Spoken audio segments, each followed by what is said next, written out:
All right, I want you to use your imagination. You are hosting this massive dinner party.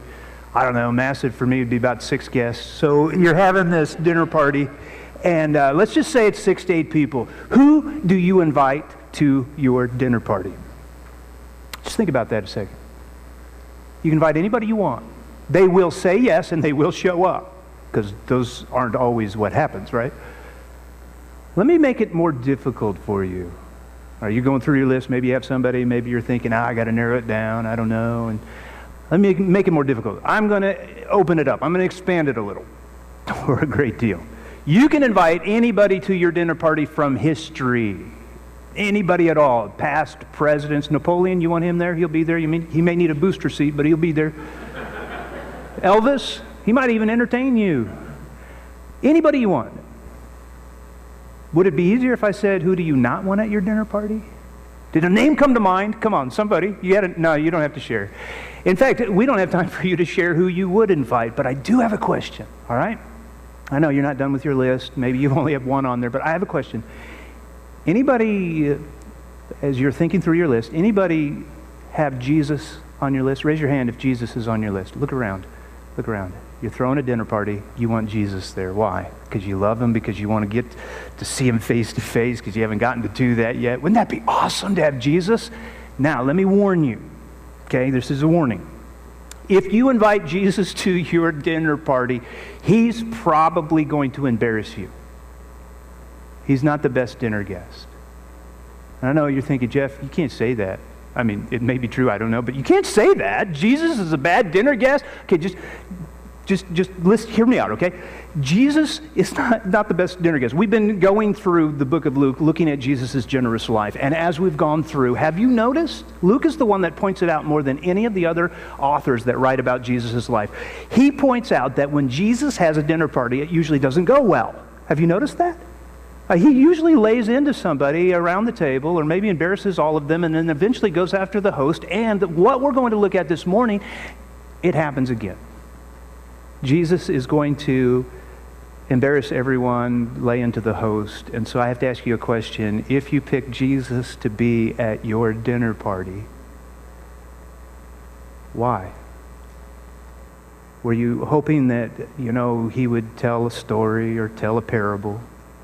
I imagine you did not think, okay, Jesus is coming to my party. It's going to be awesome because I'm going to have all these people there.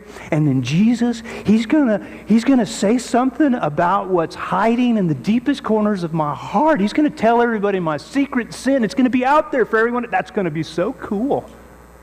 You probably weren't thinking that he was going to go after you. And yet that's what he seems to do, doesn't he? So we're going to be looking at this chapter, Luke 14. And it's still in the series, The Generous Life, but I really want to highlight, I don't want you to forget this chapter, because there is a sense in which I've been waiting for this chapter as we've been going through Luke. Oh boy, we're going to get to Luke 14. And another sense in which I'm dreading this chapter because it's a hard chapter.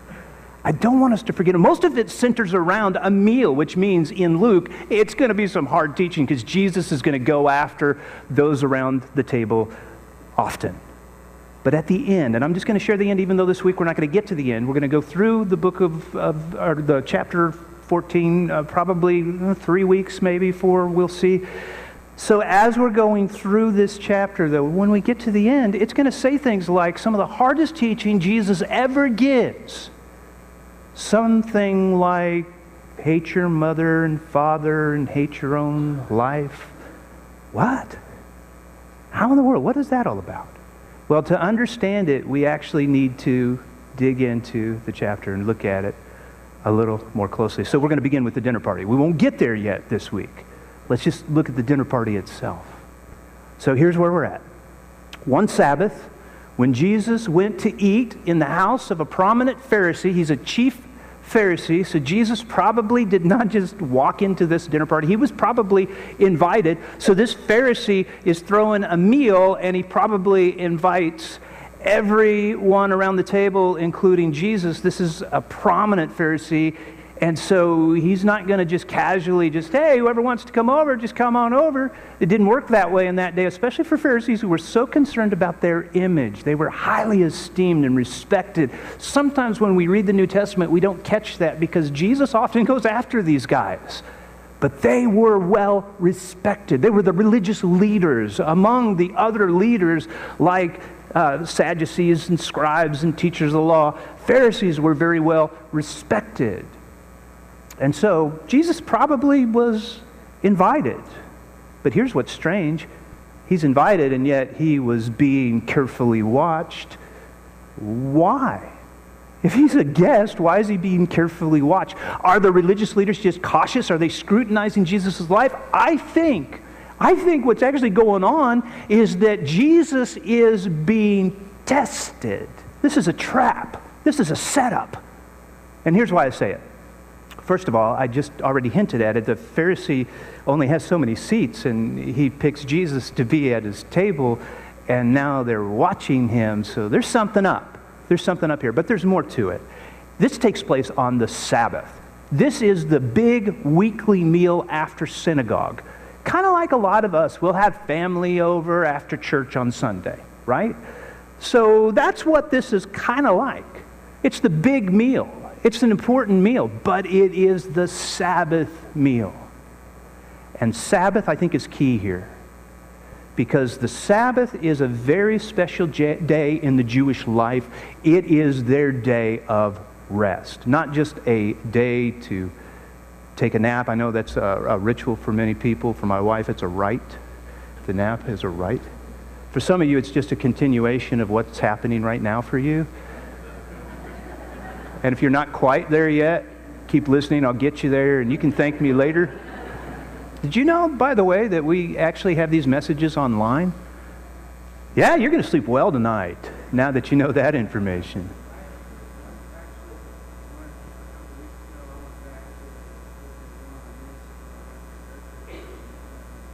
And we weren't up to date, is what you're saying, James? Yeah. Well, for those that are actually taking naps during my message, it really doesn't matter which one it is. Just pick any of them, brother. But we'll get right on that, Julie. Make a note. But you're right. We are a little behind, and you can see actually Tim C. is responsible for that. Thank you, Tim.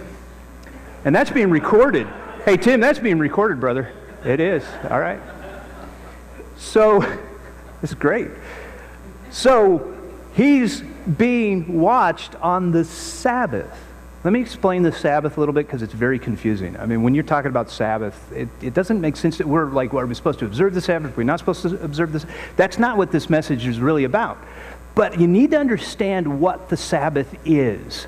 So God gives this gift, and it truly is a gift. I know a lot of times when you think about the rules that God gives, they're called commandments, right? That we think, oh, they're so restrictive, and they tell me I can't do this and I can't do that. God is actually giving us gifts when He protects our life, when He puts boundaries on our life. We are designed to live a certain way, and when we don't live that way, there's a lot of ruin, a lot of hurt in our life. And you're thinking, well, how could rest be hurtful if we deny rest? Well, here's how it could be in a society that didn't get the law of God. This is a big law. This was given to us in the Ten Commandments. God set this as a pattern in His own creation. He wants us to observe this, but it's a gift. And here's why. Had we not been given this boundary, this rule, this guide, here's what would have happened. We would most likely be under the Roman system today, because the Roman system of what a week looked like was 10 days. And 10 makes sense to the rest of the world that's on the metric system, and 10 makes sense to us who count in the base 10 counting system. And 10 would have made so much more sense for a week. The problem is it would have been a 10-day work week, and then you'd have another 10 days. The Romans had no concept of rest. It was work all the time. Everybody worked every day. You got to the end of the week, there was no weekend. The weekend came because God established that a week would be 7 days long, and at the end you would rest. That's how that rhythm went in play, and it's a rest from your labors. I really don't think God's intent was that it was a rest from anything that you enjoy doing. It was an opportunity for you to enjoy God, to worship God, to enjoy His creation, which means go on a hike, play pickup ball, It cooks something fabulous. So this is God's gift. And yet it was abused. It's abused by us, modern day. Look what we've done. We've taken this day. This is the reason why we have a 7-day week. It's God. God established this. But we take this rest concept, rhythm, work hard, and then rest well. And we said, nah, God, that's good, but it's not good enough. We want 2 days of rest. And then long weekends thrown in at times. We've taken God and taken His law, and we've twisted it, haven't we? The Jewish people did the same thing in a different way, but they twisted His law. His law was, you rest from your labors. And they said, well, I don't know if resting from just our work, our occupation is enough. We need to rest from absolutely any and everything. In fact, we need to make sure that no one violates the rule to rest. So we're going to establish lines in the sand where you can only do so much before it becomes work. So they created all these little laws. And all these little laws were supposed to define what the big law was, which in effect really puts the little laws above the big law, doesn't it? And yet that's what they did. And they were silly. Some of them were very silly. I mean, they were nitpicky at times. They were very silly. Okay, let me give you one example of a silly one. There's a law, a Jewish law, that says on the Sabbath, a woman cannot look at herself in the mirror. Not that looking at herself in the mirror is work. Although for some of you it is, because you're trying to imagine yourself better than you are. It's work, only in this sense. If you happen to see, this is Jewish law, if you happen to see a gray hair, you might be tempted to pluck it out, and that plucking it out is work. Notice how I plucked an imaginary piece of hair from my imaginary hair. It's work. And so they had all these rules in place. So Jesus is actually being tested. He's being set up. And I believe it's on purpose that it is the Sabbath meal after synagogue that it's happening, because he's being watched. And they want to see him mess up. And they want to see him work. Now, what kind of work? It's not going to be about plucking gray hair. What kind of work is Jesus going to be caught doing? How are they going to trap him? If you're designing the perfect trap, how would you do it to trap Jesus? Well, here's what they did. There in front of him, Jesus, was a man suffering from abnormal swelling of his body. A long time ago, they called that palsy. I think they call it edema today. It's where water is retained in the cells and becomes very, very uncomfortable. It's an indication that there's something going on inside that's worse. It could be a disease or it could be an injury. And so this man is sick. And this man is suffering, which is interesting because the Pharisees are the ones that actually have invited the guests. This man is invited by the chief Pharisee, the one who's most concerned about his image and reputation, could have anybody he wants in high class in society because they're well respected around his table. Remember, I only gave you a certain number of people that you can choose from, 6 to 8 people.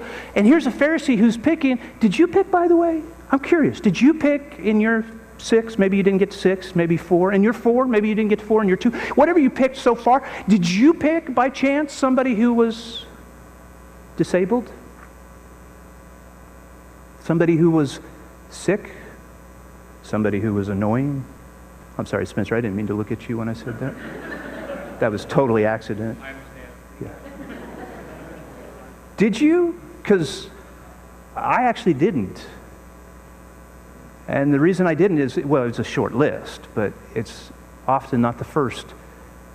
They are not the first that come to mind, unfortunately. Now, if you did, that is awesome. I just don't think that's probably the norm because, there's limited seats and there's people we really want to meet. And so the Pharisees would be the same way. They have limited places around their tables. I can't say seats because they laid around the table, but they had limited places around the table as well.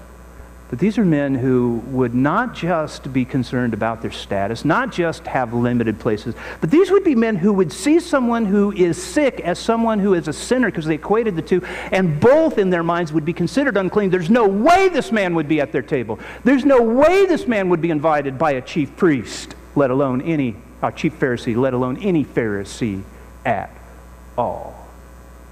And yet he's here. And not only is he here, he's placed right in front of Jesus. Does this seem like a setup to you? It does to me. They want to trap Jesus. What is the trap? What is the trap? Work, right? Healing him, right? I believe they knew Jesus' weakness. Does that sit uncomfortably with you? I just said Jesus has a weakness. Does he really? Can I say that? I know earlier I said Jesus is a terrible dinner host. Be careful if you invite him to your table. Now I'm saying Jesus has a weakness. Okay, hear me out again. Hear me out again. I believe it is the same weakness that Superman has. Did you know Superman has a weakness, right? You know, what is Superman's weakness? Kryptonite! No, not kryptonite. Jesus doesn't have a kryptonite weakness. Who said that? Sadie? No. Weakness. Superman has another weakness. Love. Good way to redeem yourself after that. No, that was fine before. I was just kidding, James.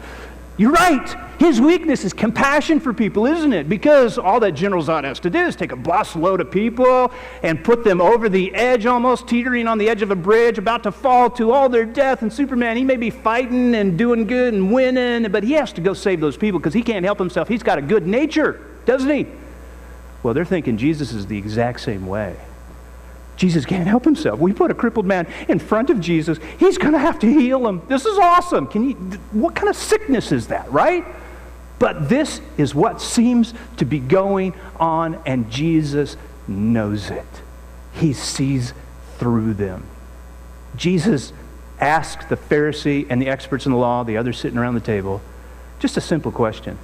Is it lawful to heal on the Sabbath or not? Simple question. Oh, wait. We don't like simple questions. We want more detail in our questions because, Jesus, we have all of these rules, and what I want to know is whether you're going to break one of our little rules that are defining what work is. And we think that if you just go over there and you heal this man, you're going to violate one of my little rules. And Jesus says, no, let's cut through all that, because Jesus could care less about their little rules. Jesus always gets back to the intent of the law, doesn't he? What's the spirit of the law? What's God's idea behind this? Why would God give us a law in the first place? Does God really want us to suffer under all of his rules, or is he truly trying to set us free and give us gifts so that we would live the way we were created to live? And so Jesus just point blank asked them, what is it that God was after here? Did he intend for the law to limit compassion?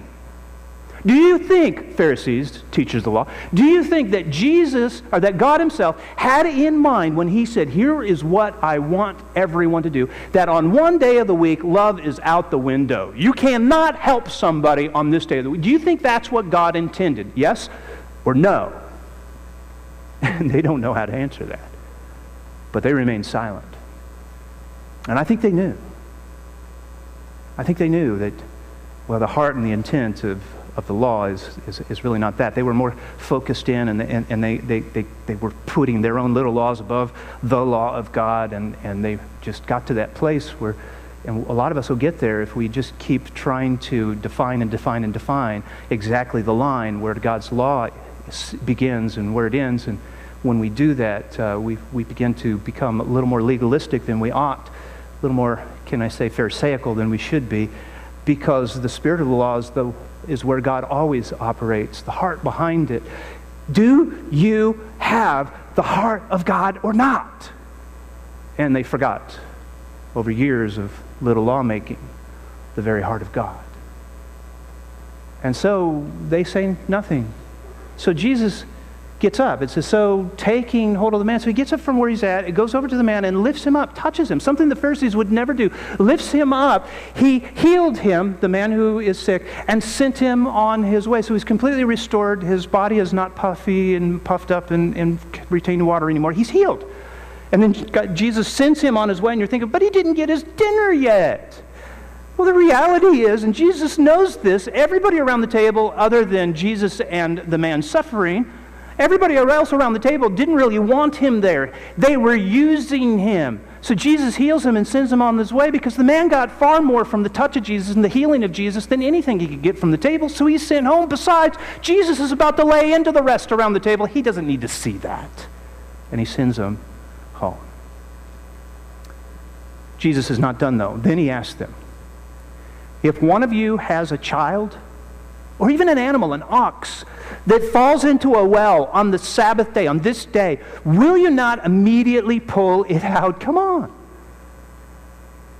Wouldn't you? Just recently, the world has been watching Thailand and the soccer children and the coach that were trapped because they went cave. The monsoon came and trapped them in there, and they couldn't get out. And there was no way to reach them. And people had risked their lives. In fact, I believe one died. A scuba diver died trying to get to them.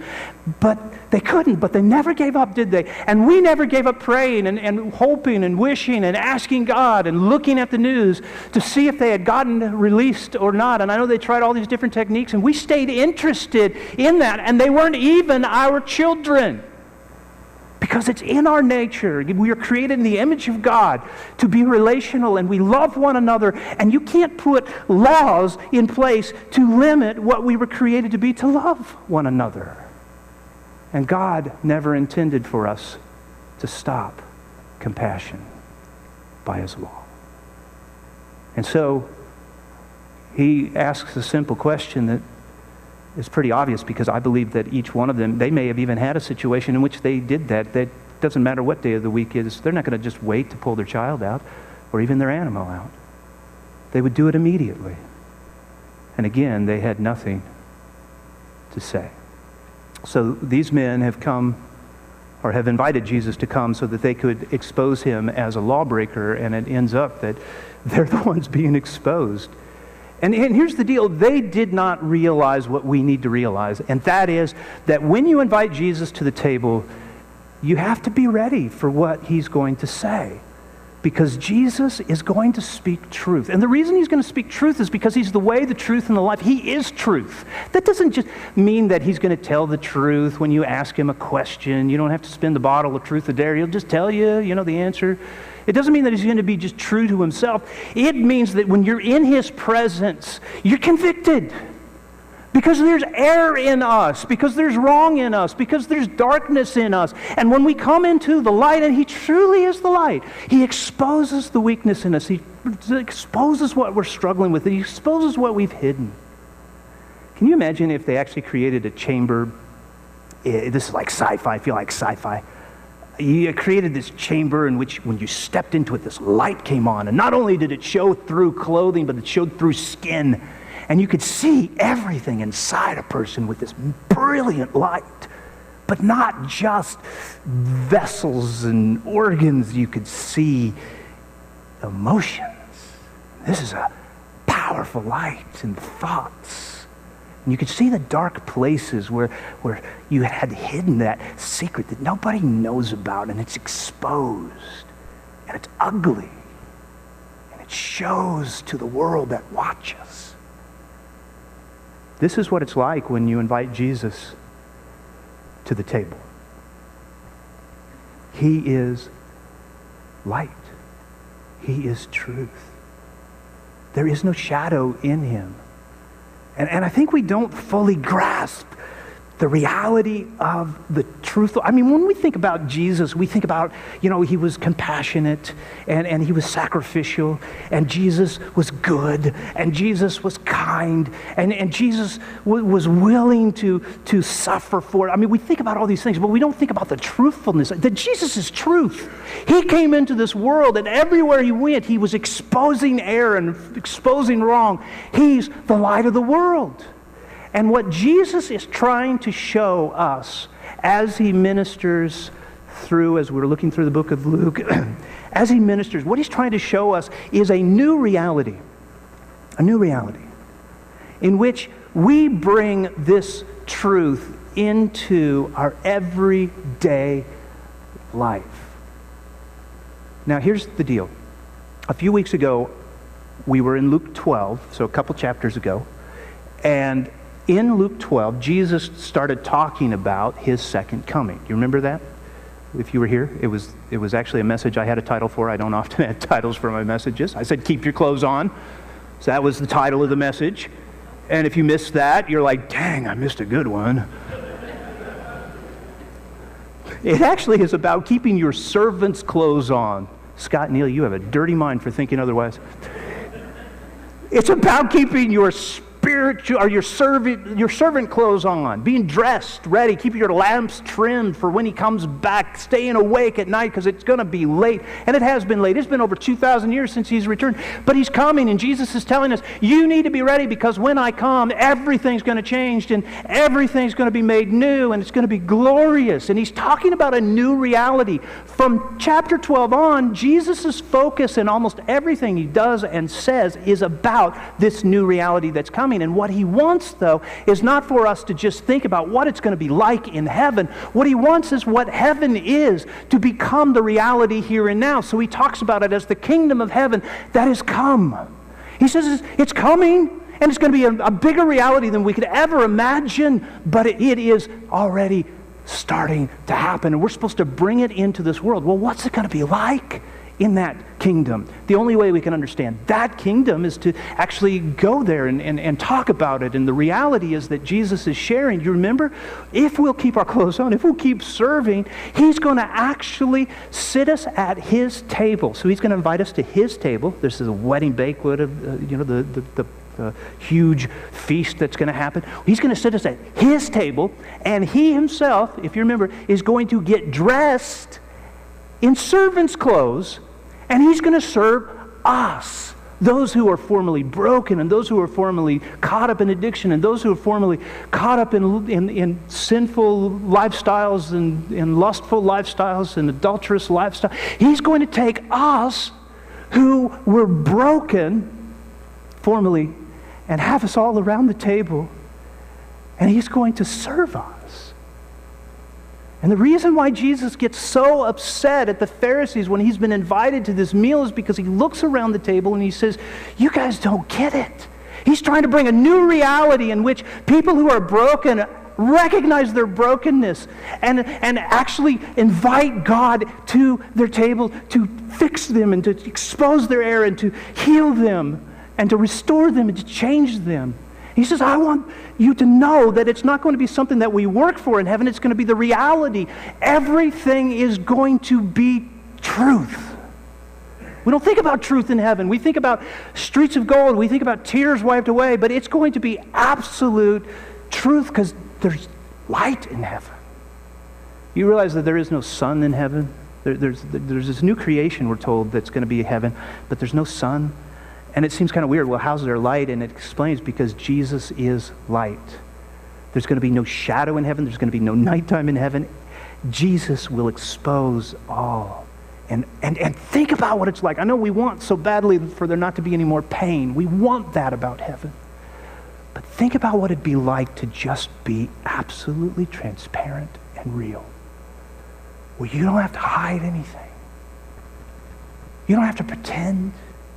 You don't have to put a face out there and project that as best you can, knowing that's not who you really are. Jesus says this is the reality that it's going to be. When he looks around at the Pharisees who are engaged in a showy meal and pretending like they're the ones who are well, he says that's wrong. In fact, if we go back to chapter 12, this is exactly what he says. He says, be on your guard against the yeast of the Pharisees, which is hypocrisy. Don't hang around them too much. Don't listen to their teaching because it's going to work its way into you and you're going to become more like them. And they're not real. They're just projecting something that's false because they're sicker than the man who was all puffed up because they don't even know they're sick.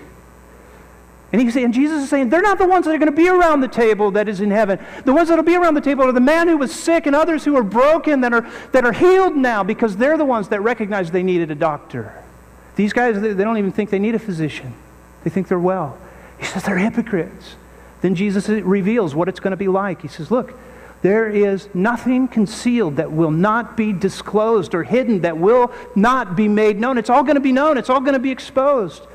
What you've said in the dark will be heard in the daylight. And what you've whispered in the ear in the inner rooms will be proclaimed from the roofs. Nothing's going to be hidden. Nothing is going to be secret anymore. And if it's since the sci-fi chamber is a reality, it's called heaven. It's coming. It's going to be here. It's going to be reality.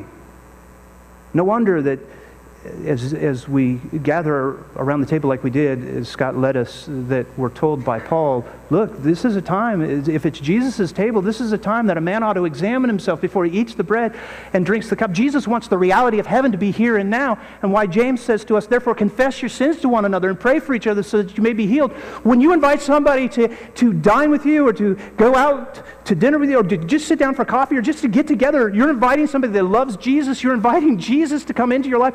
Don't waste that opportunity, but share your deepest struggle, because the reality is there's going to be a day that everything's known anyway.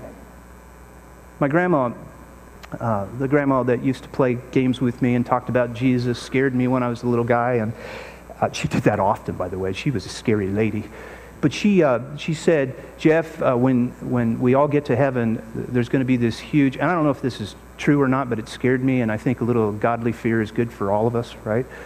And she said, when we get to heaven, there's going to be this big projector screen on the wall of heaven. And of course, as a little guy, I'm thinking projectors in heaven? That's cool. See, God's, at that time, we were just transitioning out of slides. So, an actual projector, that was good.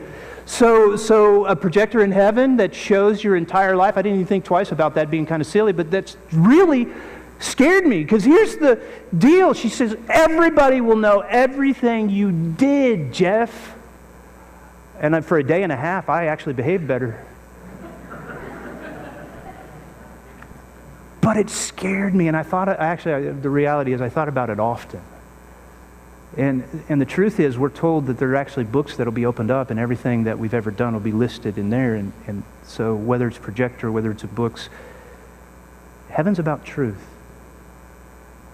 And what Jesus wants so badly for us is to bring the kingdom of heaven here on earth, as it is in heaven here on earth. That's our prayer. And every time that we cover up sin and hide from sin, we don't share the struggle that we have, we're actually not fulfilling the vision that Jesus has, because he tells us that truth sets you free.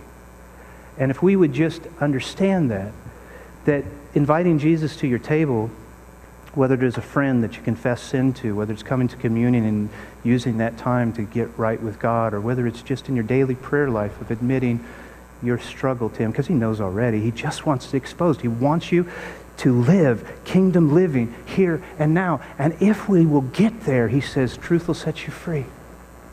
You actually can live differently if you just admit to somebody what you're struggling with. Now here's the deal. If it's true, if my grandma's right, and there's a lot of things that I know my grandma was wrong about, because my grandma just believed in some really weird things about how you're supposed to cook meals and what actually was healthy for you and what wasn't. And my grandma was the most wonderful, strange lady I have ever known. So she's probably wrong on a lot of counts, but I think she might be more right about heaven, in the sense that it's going to be the reality of truth. And what Jesus wants us to do here and now is just get right. Now here's the deal. We sometimes think, following Jesus is about being better, living better, doing better, being more perfect, holy, whatever label you want to put on it. I'm not so sure that's the ultimate goal of following Christ, because everybody's at different stages, right? I think the ultimate goal is to surrender yourself and let Christ deal with you, and that every attempt that we make to try to just look better actually puts out there a false front. And if there is a projector in heaven and our life is just played out before others, it's going to be terribly embarrassing. Not that everybody sees our junk, because all of us have darkness and junk. I mean, there's going to be a lot of, I didn't know that about Sandy. Right? Sorry, Sandy. I don't know anything that I meant by that. I think there's going to be a lot of, people appreciating as our life is just known. They're going to appreciate the struggle that we went through to surrender ourselves. And I think that what is going to be celebrated is all the times that we confess sin and we struggled against the darkness. And I think what's going to be celebrated is when we sit down with a friend and we say, I've got something I have to share with you, and I need prayer. And I think it's that kind of accountability and it's that kind of confession that I think is most going to be celebrated in heaven. I think, yeah, service and good life and all that, that's good, but that's going to be glory to God because He's the one that's working through you. But it's when you lose yourself.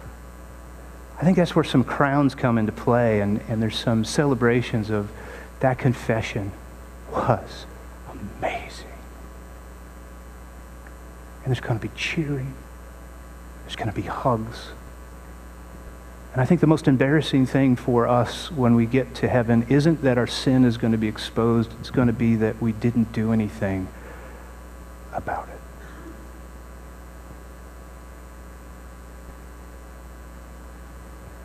So if you don't have somebody close to you, you need to find somebody close to you because you need to sit down, somebody who has Jesus in them, and you need to let Jesus expose your darkness. You need to share your sin. It's probably way past time to confess. We can't pretend any longer. Let's not be hypocrites. Father God, we love you. We thank you that you are a saving and good God. We thank you for the work of Christ as He went to the cross to die in our place, knowing how much darkness is truly in us. You've already shined the light, and you see. You know us intimately. God, you also know that oftentimes our motives aren't right. And oftentimes we pretend to have it together when we don't. And you know that we have ignored your prompting and your calling upon our lives so many times. God, my prayer for us as a church is that we would be not just a city on a hill that is a light to the community doing good, but a light to each other, exposing the darkness so we can be set free, so that our transformed lives can truly shine brighter and make more of an impact. God, we ask as we go through Luke 14, you will help us on this journey to wrestle with your truth and to allow it to change us. God, for those that don't yet know what it's like to surrender, who have never surrendered to the cross of Christ, who have never identified in the death, burial, and resurrection of Jesus, I pray that you call upon their hearts now and you draw them forward to confess they need Jesus. I pray for changed lives. I pray for rededicated lives. I pray for commitment here and now. We ask for this in Jesus' name. Amen. Would you stand? We're going to sing a song. This is your invitation. We invite you to come and just share, I need Jesus, or come, I need prayer, I need to rededicate my life. This is your invitation. We invite you to come right now.